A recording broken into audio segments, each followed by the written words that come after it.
पाकिस्तान में अब तक का सबसे बड़ा सोलर पैनल लॉन्च कर दिया गया है जो कि 760 वॉट बिजली पैदा करने की सलाहियत रखता है। ट्राइना सोलर नामी चाइनीज कंपनी ने ये हाई पावर और high efficiency solar panel launch किया है जो थोड़ी जगह लेते हुए ज्यादा बिजली पैदा करता है और दोनों तरफ से बिजली पैदा कर सकता है। इसकी एफिशिएंसी 24.3% क्लेम की जा रही है जो कि बहुत ज्यादा है। ये सोलर पैनल इंडस्ट्रियल और कमर्शियल जगहों पर ज्यादा मौजूद है जहां पर कम जगह से ज्यादा बिजली हासिल करना मकसूद होती है। याद रहे, दुनिया का सबसे बड़ा सोलर पैनल भी इसी ट्राइना सोलर कंपनी ने बनाया है जो कि 865 वॉट बिजली पैदा करने की सलाहियत रखता है। वैसे एक इंडियन कंपनी ने भी दुनिया का सबसे बड़ा सोलर पैनल बनाने का दावा किया, लेकिन वो सोलर पैनल सिर्फ एक बनाया जा सका और वो भी मोदी की बर्थडे को सेलिब्रेट करने के लिए बनाया गया था। वो किसी कमर्शियल इस्तेमाल के लिए नहीं था। ये सोलर पैनल कमर्शियल इस्तेमाल के लिए है। आज की वीडियो में आप जान सकेंगे कि इस सोलर पैनल की हाइट क्या है, इसकी चौड़ाई क्या है, ये कितने हजार रुपए का पैनल है और इससे आप क्या फायदा हासिल कर सकते हैं। 760 वाट का मॉड्यूल है।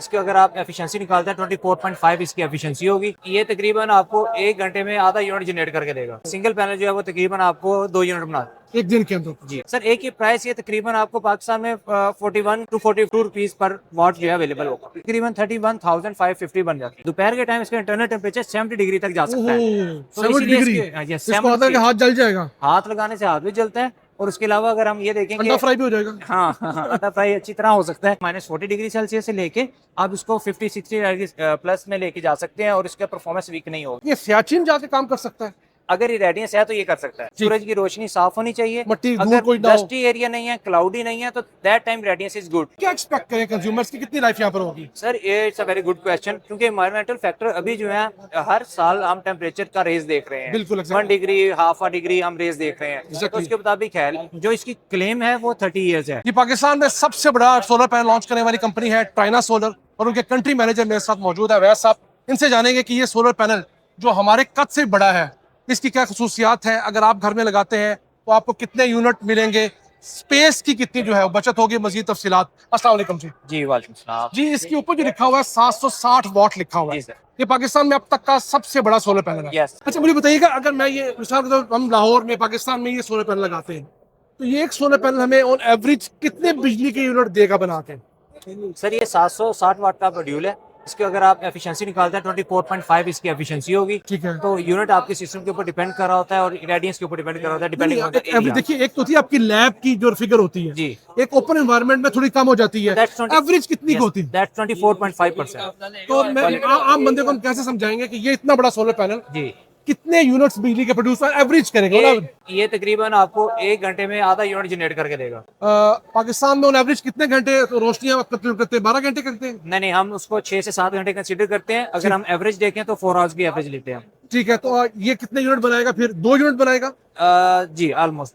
एक सिंगल पैनल तकरीबन हमारे एक सिंगल पैनल जो है वो तकरीबन आपको 2 यूनिट बना एक दिन के अंदर। जी। हमारे पीछे मौजूद इस दियो हैकल सोलर पैनल की हाइट 7.8 फुट यानी 94 इंच है। इसकी चौड़ाई 4.25 फुट यानी 51 इंच है और इसकी मोटाई 1.3 इंच है और इसका वजन 38.3 किलोग्राम है। अच्छा, तो इसका बाकी पैनल से मुआवजा करें, आप रूटीन में जो 550 वाट के लोग घरों पे लगवा रहे हैं 585, तो क्या फायदा इसको लगाने का? फायदा सर मेनली जो 760 वाट है ये आपको बेस्ट एफिशिएंसी में आता है। आपकी जो लैंड एरिया है उसमें सबसे मैक्सिमम एफिशिएंसी ये दे रहा है इस टाइम। जिन लोगों के पास जगह कम है वो ये पैनल लगा के अपनी जगह को मैक्सिमम यूटिलाइज कर सकते हैं। और जो टेक्नोलॉजी है आगे सिर्फ और सिर्फ वो इस चीज की है कि मिनिमम साइज में ज्यादा से ज्यादा वोटेज आप अपने निकाल सके। अगर हम इंडस्ट्री की बात करें, उनकी लैंड की एक कॉस्ट है, बिल्कुल कॉस्ट तो है, उनके एक एसेट वैल्यू है उस चीज की, तो वो उसको यूटिलाइज कर रहे हैं।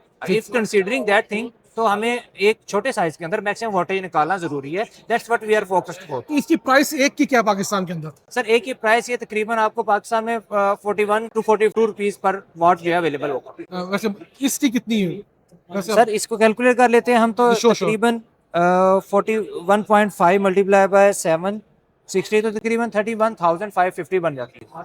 ये बाकी पैनल से थोड़ा महंगा जरूर है, ऑफ कोर्स। हाँ महंगा है, लेकिन वो वाटेज के हिसाब से, वाटेज के हिसाब से। अच्छा, इसके बारे में ना एक बात की जाती है, खुदा ना खास्ता टूटने का खदशा बहुत होता है, प्लेसमेंट के इश्यूज बहुत ज्यादा आ रहे हैं, तो जितना पैनल आप बड़ा ले जाते हैं साइज के अंदर उतने उसके भी इशू कोई होता है? सर उसका इशू होता है। अभी इसका जो ये मॉड्यूल है इसका 35 हेलस्टॉर्म का साइज ये बर्दाश्त कर सकता है। ठीक है, और साथ के साथ इसका जो फ्रंट ग्लास और बैक ग्लास है वो फुली टेम्पर्ड है। ठीक है। तो उसकी वजह से इसकी स्ट्रेंथ जो है वो हमारी बेहतर हो जाती है। और जो फ्रेम साइज है वो भी हमने अच्छा किया हुआ है ताकि इसके अंदर सैग ना आए। ठीक है। तो that's what we are consider. अच्छा, ये बाइफेशियल है ना, यानी कि जहाँ ये bifacial। ऊपर से बिजली पैदा कर रहा है तो नीचे से भी आप जो सूरज की रोशनी मुनक्कस होकर आती है, रिफ्लेक्ट होकर आती है, उससे बिजली पैदा करता है ये। जी एग्जैक्टली। ठीक है। इसके अलावा इसकी क्या खासियत है बताना चाहेंगे? अब तक की मैक्सिमम ये आप ये क्लेम करते हैं अभी हम। तक मैक्सिमम की क्लेम हम ये कर रहे हैं। ठीक है। इसके अलावा कुछ चीज इसके साथ इन्वर्टर सादा लगेंगे या इसका इन्वर्टर लैदा है? नहीं नहीं, ये क्वाइट सिंपल।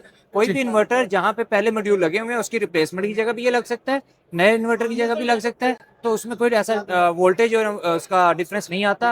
आप किसी भी पैनल के साथ, रेजिडेंशियल हो, CNI हो, किसी के साथ लगा सकते हैं। वैसे मेनली भी recommend this 760 watt panel for the industry module, commercial इस्तेमाल के लिए। कमर्शियल और यूटिलिटी के इस्तेमाल के लिए हम कर रहे होते हैं। अच्छा, वैसे पाकिस्तान के अंदर इनकी लाइफ कितनी होगी? वैसे चाइना वाले या जर्मनी वाले तो कहते हैं 25 साल लाइफ है। यस। तो हमारे यहाँ हम जिस तरह की हमारी डस्ट है, माहौल खराब है, गर्मी निस्बतन ज्यादा है, तो हम क्या एक्सपेक्ट करें कंज्यूमर्स की कितनी लाइफ यहाँ पर होगी? सर ये it's a very good question, क्योंकि एनवायरमेंटल फैक्टर अभी जो है हर साल हम टेम्परेचर का रेज देख रहे हैं। बिल्कुल, exactly। 1 degree, half a degree हम रेज देख रहे हैं। Exactly। तो उसके मुताबिक है जो इसकी क्लेम है वो 30 इयर्स है। ठीक है। अच्छा, आपका 30 ईयर से क्लेम है। लेकिन टेम्परेचर इसको इफेक्ट नहीं करता।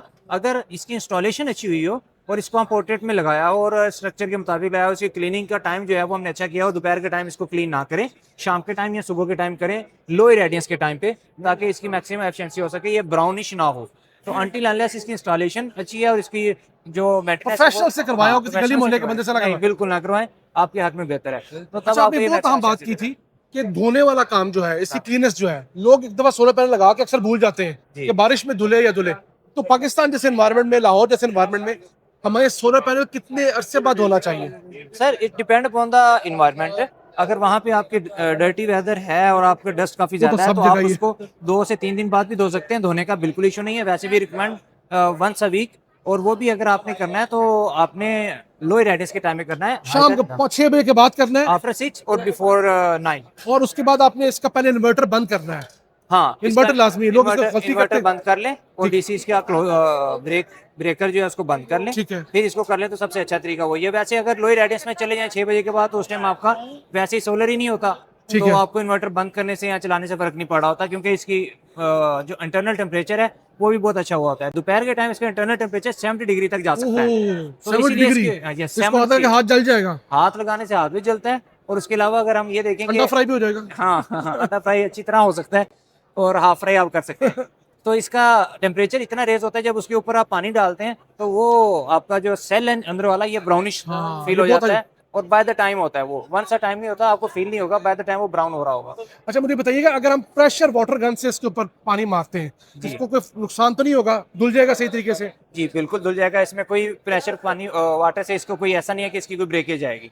और आप इसको ब्रश मार के साफ कर सकते हैं, वाइपर से साफ नहीं कर नहीं नहीं, आप इसको वाइपर से भी ना करें, जो हार्ड ब्रश है उससे भी ना करें। इसका कोई सॉफ्ट मटेरियल जो भी है, थ्रेड, सॉफ्ट थ्रेड मोब आते हैं वो ले लें। जो और अभी कार्बन तो फाइबर गाड़ियां धोने के लिए आते हैं। यस, वो दैट्स क्वाइट गुड। और इसके ऊपर आप कोई एक्स्ट्रा केमिकल्स वगैरह भी अप्लाई ना करें। कोई प्रोफेशनल, इस टाइम में काफी सारे केमिकल्स पाकिस्तान में आ चुके हैं, कंपनीज इसको प्रमोट कर रही हैं, वो आप इस्तेमाल करें। चीज और देख रहा था मैं कि ये -40 डिग्री सेंटीग्रेड पे भी Yes। काम करता है, तो उस बर्फबारी में कैसे काम करेगा ये? सर बर्फबारी में -40 डिग्री सेल्सियस पे जो भी सेमीकंडक्टर डिवाइस है, पैनल हो, इन्वर्टर हो, कुछ भी हो, इसका जो मेन स्टैंडर्ड है किसी भी एफिशिएंसी का चेक करने का, उसका यही है कि कितने माइनस टेम्परेचर में और कितने हाई टेम्परेचर में एक प्रोडक्ट जो है परफॉर्म कर सकती है। तो ये -40 डिग्री सेल्सियस इसकी खुद मुंह बोलता इस चीज़ का गवाही है कि ये आपका अच्छा परफॉर्मेंस दे सकता है। -40 डिग्री सेल्सियस से लेके आप इसको 50-60 प्लस में लेके जा सकते हैं और इसका परफॉर्मेंस वीक नहीं होगी। मेरा समझने का मतलब ये है कि ये सियाचिन जाके काम कर सकता है। अगर इरेडियंस है तो ये कर सकता है। अच्छा, और इरेडियंस आपको पता है- समझाइएगा, मुझे आम बंदे के लिए आज समझाइएगा। एक तो शदीद धूप Irradiance- होती है, हाँ, हम नहीं, समझते हैं शदीद धूप होगी तो नहीं। जनरेशन ज्यादा होगी, तो वो Clear- आसान अल्फाज में बताइएगा। क्लियर वेदर होना चाहिए, सूरज की रोशनी साफ होनी चाहिए, मट्टी, धूल अगर कोई ना हो। डस्टी एरिया नहीं है, क्लाउडी नहीं है, तो that time radiance is good. Islamabad वाली साइड पे रेडियंस आपको बेहतर मिलती है। फॉर एग्जांपल ठीक है। जैसे आपको इस्लामाबाद में कोई भी यूनिट लगा हुआ है, वो एक यूनिट इजाफी दे जाता है पर डे का, क्योंकि वहाँ पे थोड़ी सी हाइट ऊपर चली जाती है ठीक और है। मौसम भी क्लियर रहता है। ठीक है। लाहौर साइड में फॉग भी मिलती है आपको, और भी मजीद काफी चीजें मिलती हैं। 10 ज्यादा लाहौर 10 के ज्यादा होती है। अच्छा, तो रेडियंस वो है सर्दी basically हो सूरज गर्मी की हो, जो रोशनी पहुंच रही है। मैं बता रहा हूँ आपको कि सर्दी हो गर्मी हो, रेडियंस अपना एक अलग पैरामीटर रखती है। रेडियंस जो है वो आपका डिपेंड कर रहा होता है कि क्लियर वेदर के ऊपर। अगर टेम्परेचर सर्दियों में क्लियर वेदर है तो आपको गर्मियों से भी ज्यादा एफिशिएंसी मिलेगी, अच्छा। क्योंकि पैनल का अपना टेम्परेचर भी जो है वो कम रहेगा। जब टेम्परेचर ज्यादा हो जाता है ज्यादा धूप की वजह से, तो हर पैनल का ज्यादा टेम्परेचर के ऊपर डिग्रेडेशन कहीं ना कहीं होती है। धूप का ज्यादा होना गलत चीज है, धूप का एवरेज मुनासिब होना ठीक है। टेम्परेचर का एवरेज होना बिलो 35 होना जरूरी है बेस्ट एफिशिएंसी के लिए। यानी हमारे भी इवन पहाड़ी इलाके हैं जहाँ पर लोग पहाड़ों पे रहते हैं, जी, तो वो वो तो भी सोलर पैनल यूज कर रहे हैं yes they are using it. और इसमें कोई नुकसान नहीं। हम समझते हैं बल्कि शायद वो मैदानी इलाकों के लिए ये बल्कि वो हमारे से पहले यूज कर रहे हैं, पंजाब हाँ। एरिया से पुराने वो यूजर हैं पैनल ठीक है। सोलर वहाँ पे एनर्जी लाइफ के। भी ज्यादा होगी क्योंकि वहाँ एनवायरनमेंट भी ठीक है और मौसम भी हाँ। ठीक है। जी जी बिल्कुल। तो मैं बहुत शुक्रिया जी, वैसा you, आपने sir. बहुत अच्छा गाइड किया, thank you very much. Thank you. तो नाज़रीन, पाकिस्तान का सबसे बड़ा वॉटेज वाइज 760 वॉट का सोलर पैनल लॉन्च किया गया है। चाइना में देखा जाए तो 800 वॉट का भी है, लेकिन हमारे यहाँ फिलहाल सबसे बड़ा ये है।